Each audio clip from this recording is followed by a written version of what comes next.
Artinya apa?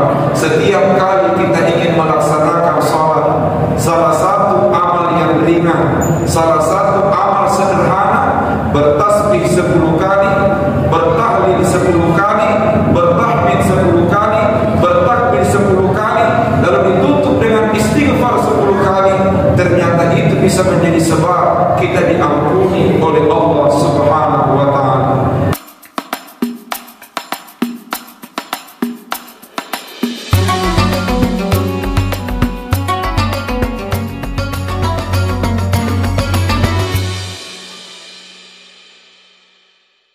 Assalamualaikum warahmatullahi wabarakatuh. Waalaikumsalam warahmatullahi wabarakatuh. Bismillahirrahmanirrahim.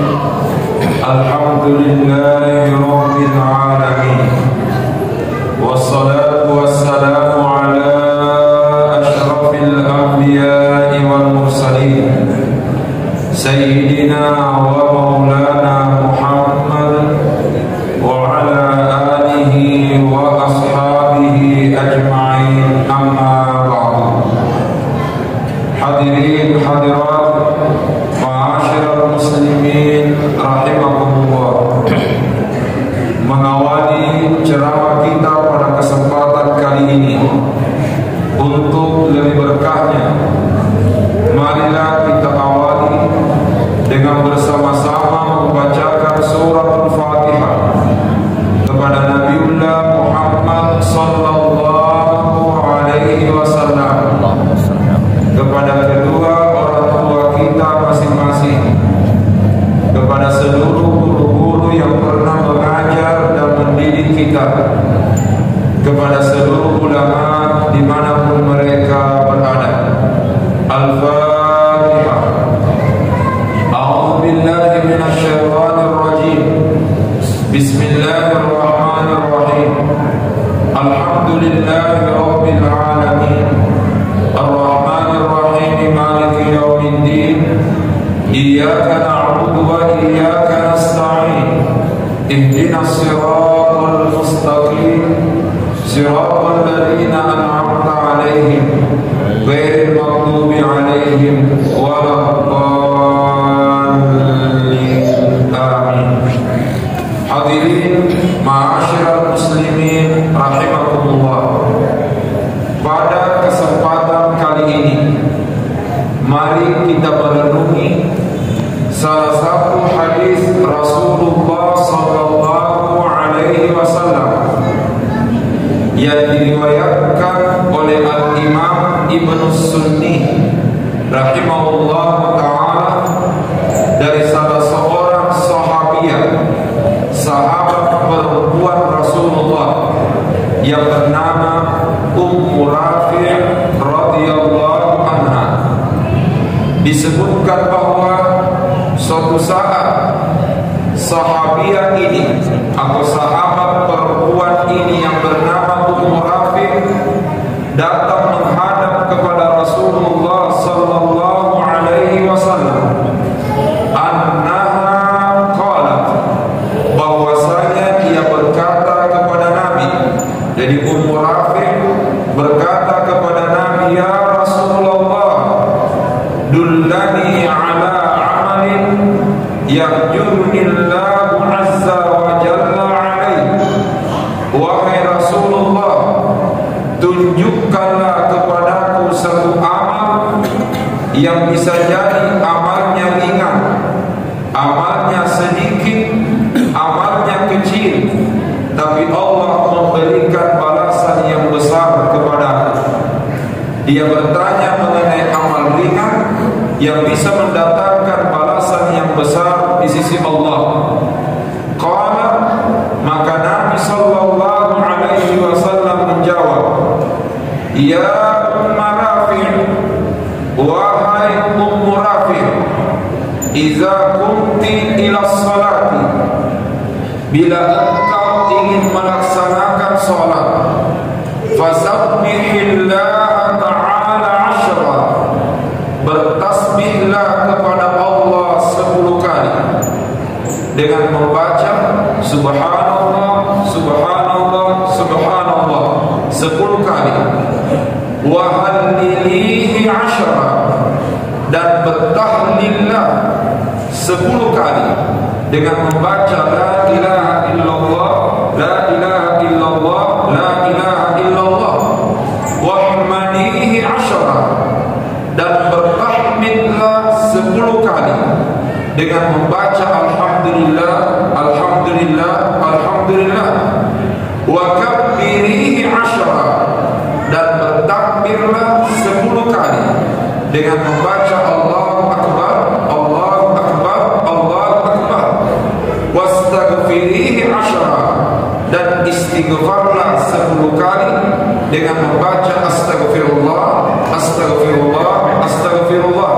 Jadi susunannya alhamdulillah 10 kali, baru la ilaha illallah 10 kali, alhamdulillah 10 kali, Allahu Akbar 10 kali, astagfirullah 10 kali. Yang menjadi pertanyaan, apa yang akan didapatkan ketika kita mengamalkan itu? Ternyata Nabi memberi penjelasan. Fa innaki idza sabbahti, karena sesungguhnya engkau, bila engkau bertasbih 10 kali dengan membaca subhanallah, subhanallah, subhanallah, qala, maka Allah langsung menjawab hazali, ini untuk saya. Wa idza halabti, bila engkau bertahlil dengan membaca la ilaha illallah, la ilaha illallah, Allah menjawab hazali, ini juga untuk saya. Wa idza hamadti, wa idza hamidti, bila engkau bertahmid dengan membaca alhamdulillah, alhamdulillah, qala, Allah menjawab hazali, ini juga untuk saya. Wa idza kabbarti, dan bila engkau bertakbir dengan membaca Allahu Akbar, Allahu Akbar, qala hazali, Allah kembali menjawab ini untuk saya. Pertanyaan, mana untuk kita? Karena semua dibaca Allah menjawab hazali, hazali, ini untuk saya, ini untuk saya. Pertanyaan, mana untuk kita? Wa idza astaghfarti, bila engkau beristighfar dengan membaca astagfirullah, astagfirullah, ampuni aku ya Allah, ampuni aku ya Allah, qala, Allah menjawab qad fa'altu, saya sudah lakukan itu. Artinya apa? Setiap kali kita ingin melaksanakan salat, salah satu amal yang ringan, salah satu amal sederhana, bertasbih 10 kali, bertahlil 10 kali, bertahmid 10 kali, bertakbir 10 kali, lalu ditutup dengan istighfar 10 kali. Ternyata itu bisa menjadi sebab kita diampuni oleh Allah Subhanahu wa ta'ala. Inilah salah satu hadis yang dianggap oleh ulama sebagai hadis yang menunjukkan amal-amal yang ringan, namun ternyata mendatangkan pahala yang besar. Itu juga memberi isyarat, la tahqiranna minal ma'rufi syai'an, jangan pandang enteng kebaikan sekecil apapun, karena bisa jadi amal yang kecil itu yang akan menyelamatkan kita di hari kemudian. Karenanya sebagai penutup sebuah kisah Rasulullah sallallahu alaihi wasallam ketika berhijrah ke Madinah, beliau singgah di salah satu daerah yang dikenal dengan nama Quba.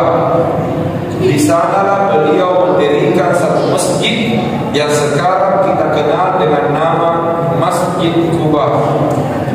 Ternyata di Masjid Quba ada salah seorang sahabat yang ditunjuk menjadi imam, menjadi imam masjid.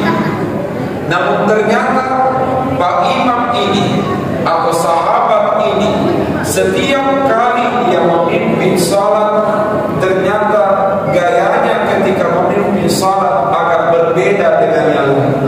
Kenapa? Karena setiap rakaat selalu membaca 2 surah. Setiap rakaat selalu membaca 2 surah. Dan dalam 2 surah itu selalu dia baca Qul huwallahu ahad. Artinya setiap rakaat selalu dia baca kedua. Sebagai contoh, rakaat pertama dia baca wadduha, selesai wadduha dia baca kedua. Berdiri mengambil rakaat kedua, dia baca alam nashrah, selesai alam nashrah kembali dibaca kedua. Sudah beberapa kali memimpin sholat, ternyata gayanya seperti itu. Walhasil jamaah berkumpul, dipanggil Pak Imam. Jamaah mengatakan, Pak Imam, pandasnya bila bacamu. Pak Imam, tentukan bacaanmu. Kenapa mesti dua yang kamu baca dan kenapa mesti berulang-ulang keluar? Lalu ternyata jawaban Pak Imam sangat simpel. Beliau hanya mengatakan, bila kamu tidak suka cara, carilah imam yang lain. Aku cece berarti itu siapa ke imam lagi. Ternyata di masjid itu tidak ada orang yang lebih bagus bacaannya dibandingkan Pak Imam. Walhasil jamaah angkat tangan seraya mengatakan, kalau begitu Pak Imam, terserah kamu apa yang akan kamu lakukan. Singkat cerita, salat berjamaah kembali berjalan. Ternyata gayanya Pak Imam tidak berubah, tetap dia baca kedua. Singkat cerita, ternyata ada jamaah yang tidak bisa menahan diri. Maka salah seorang jamaah ini datang menemui Rasulullah seraya melaporkan imamnya.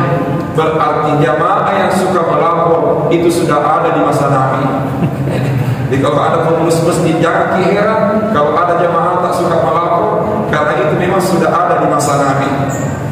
Jamaah ini datang melapor kepada Nabi seraya dia laporkan imamnya. Tapi Nabi mengajari kita satu sikap, bahwa bila ada orang yang datang melapor, jangan kita terlalu cepat mengambil kesimpulan, tapi panggillah terlebih dahulu pihak terlapor untuk klarifikasi. Itulah sebabnya kata orang pintar, Allah memberikan kita dua telinga dan satu lubang mulut, karena itu merupakan isyarat berbanyak mendengar, kurangi bicara. Tapi kenyataan terjadi hari ini, ada orang sedikit mendengar tapi banyak bicara. Singkat cerita, Nabi memanggil Pak Imam. Lalu Nabi mengatakan, Pak Imam, mengapa kamu selalu mengulang-ulang kulhuah? Karena jamaahmu datang melapor kepada saya begini. Pertanyaannya Nabi, kenapa kamu selalu mengulang-ulang kulhuah? Ternyata sahabat tersebut menjawab dengan jawaban singkat, Ya Rasulullah, wahai Rasulullah, saya selalu membaca kulhuah, inni uhibbuha, karena saya sangat cinta kepada kulhuah. Jawabannya sangat simpel, hanya mengatakan inni uhibbuha, karena saya sangat cinta kepada kulhuah. Begitu Nabi mendengarkan jawabannya, Nabi langsung mengatakan, hubbuka iyyaha adkhalakal jannah, cintamu kepada kulhuah itulah yang akan memasukkanmu ke dalam surga. Cintamu kepada kulhuah itu akan memasukkanmu ke dalam surga. Apa artinya? Kulhuah sangat ringkas, kulhuah sangat singkat, kulhuah sangat pendek, tapi dengan kecintaan mengamalkan kulhuah ternyata menjadi sebab dia akan dimasukkan ke dalam surganya Allah. Begitu mendengarkan jawaban Nabi, tanpa pendek sumangan Pak Iman nagan rusuk kulhuah. Artinya apa?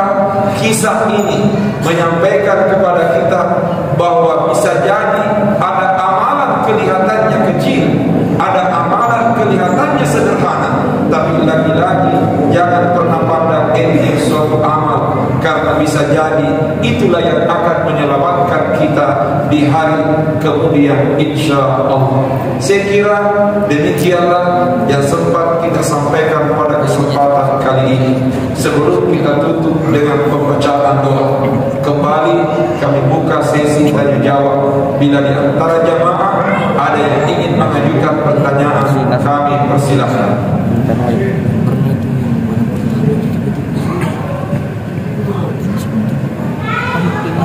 Ada yang ingin bertanya? Tidak ada. Oke.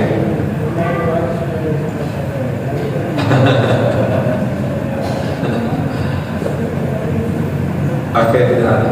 Saya kira demikian. Bila memang tidak ada yang mengajukan pertanyaan, Semoga Allah Subhanahu wa ta'ala memberikan semangat kepada kita semua untuk memaksimalkan ibadah kepada Allah Subhanahu wa ta'ala selama kita berada di bulan suci Ramadan ini.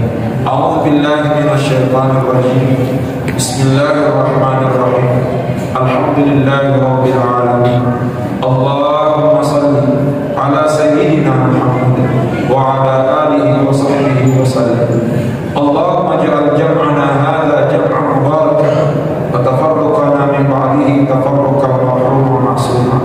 Allahumma jama'na bima tuhibbu wa waffiqna lima tuhibbu wa tarda ya zal jalali wal ikram.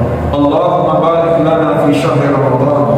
Allahumma barik lana fi shahri Ramadan wa a'inna fihi 'ala as-siyam wal qiyam wa anta radin 'anna ya rabbal alamin. Rabbana taqabbal minna innaka antas samiul 'alim wa tub 'alaina innaka antat tawwabur rahim wa ighfir lana innaka antal ghafurur rahim. Wa sallallahu ala sayyidina Muhammad wa ala alihi wa sahbihi wa sallam. Subhana rabbika rabbil izzati amma yasifun wa salamun ala al-mursalin walhamdulillahi rabbil alamin. Assalamualaikum warahmatullahi